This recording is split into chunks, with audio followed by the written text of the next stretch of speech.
Sir, we would like to ask your thoughts about the silent access, sir. If ever you chosen as the next ombudsman, are you willing to reverse the memorandum restricting the access to silence? Not actually reversing it, but recalibrate. Because actually that SALN is already, the examination of SALN and the submission, therefore, is already uh, enshrined in the RA 319 and RA 1317 and the ill-gotten wealth forfeiture. So I will recalibrate it. Of course, that is essentially needed. But of course, as I said, it is already incorporated in the law that mandates the ombudsman to see to it if to ensure that if there is a disproportionate in the SALN vis-a-vis the income and other sources of income of the public government. So there is a mandate for the ombudsman to look into it to see if there's corruption has taken place. A prima facie evidence will do. That is enshrined in the 319 and RA 1379, although it's a very old law. Sir, sorry, balik lang tayo sa SALN. What you mean to say, sir, is would you allow easier access to it? There should be a balancing mechanism because as we all know today, the media outlet, the creation of the IA, artificial intelligence, uh, it may be polluted, it may be to the harm of the public officials. So there should be a balancing act because some of the portion of the SALN must be redacted for personal reasons. As you would note, if the public has a right, the government official also has a right. We all say that if your right begins, the right of other begins. Just as I have right, so as you have also your own right. That is enshrined in the Constitution and protected by the Bill of So, Rights. Judge, ang ibig sabihin niyo po, sige, taking into consideration the deduction, the safety, with that, kunyari na recalibrate na yung part na yun, would you allow easier access? Because the status quo now is we cannot access it, at least for the part of the media. We have very, very limited. Yes, but I will definitely allow it, but there are certain conditions because that might be abused by other individuals to unscrupulous or nefarious actions or activities. Sir, clarification lang doon sa ties nyo with SunWest. Ilan po kayo naging partner at ilan po nag-stop yung connection nyo or leads?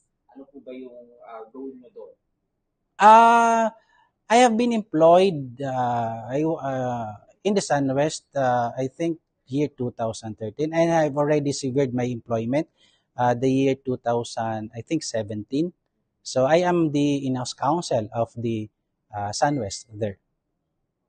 Ngayon, wala na po kayong ties. Definitely, because as yes, because as I assumed the post of the prosecution and after my appointment as the and later on appointed as the judge, definitely one who is a judge or a prosecutor must not have any ties to any government officials or individualities that may taint his reputation to being neutral and impartial.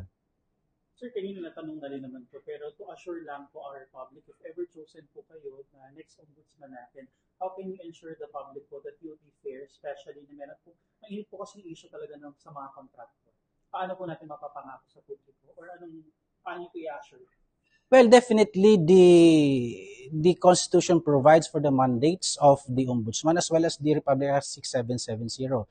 That is the Ombudsman and his deputies as the protectors of the state should act on any complaint in any form or manner submitted by any individuals against those corrupt individuals and to ensure that those individuals punished whether criminally, civilly, or administratively.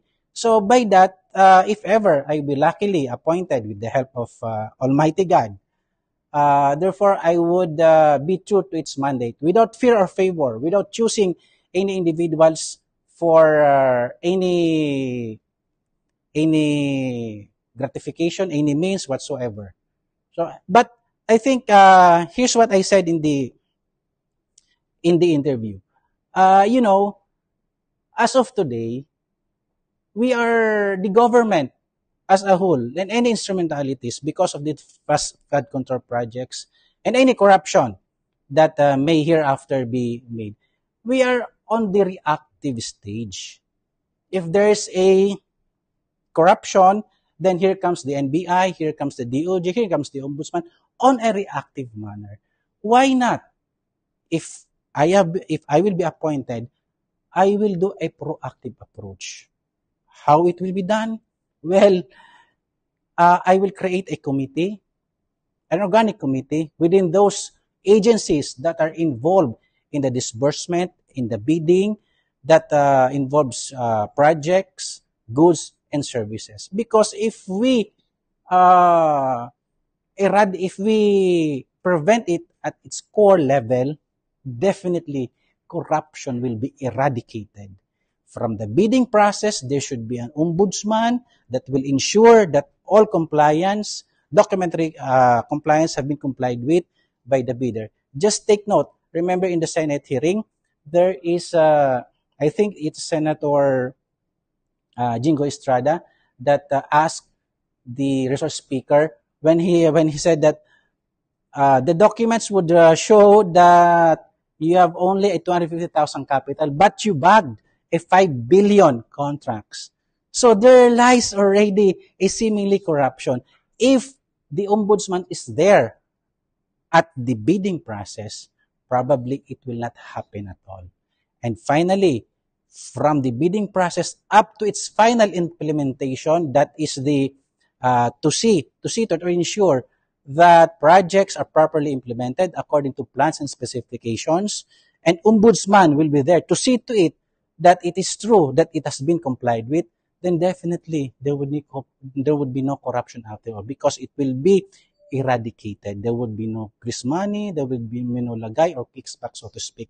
So as of now, we are on reactive stage. I will activate that provision in the Constitution, Section 7, Article 11 of the Constitution, as re-echoed in Republic Act 6770, also Section 7, that the Ombudsman may determine in any government agency whether there is a mismanagement, fraud, corruption, and find ways in order to eliminate, in order to enhance the efficiency of public service. That is the oversight function of the Ombudsman, which needs to be animated and activated in order to prevent the corruption after all. If we prevent the corruption, there's no corruption to speak of.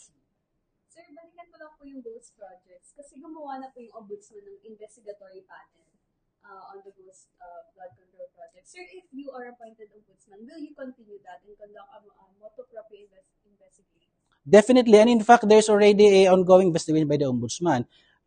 If I would be appointed, luckily, then I will still continue, because that's the mandate of the ombudsman as instructed in the Constitution, the Republic Act creating it.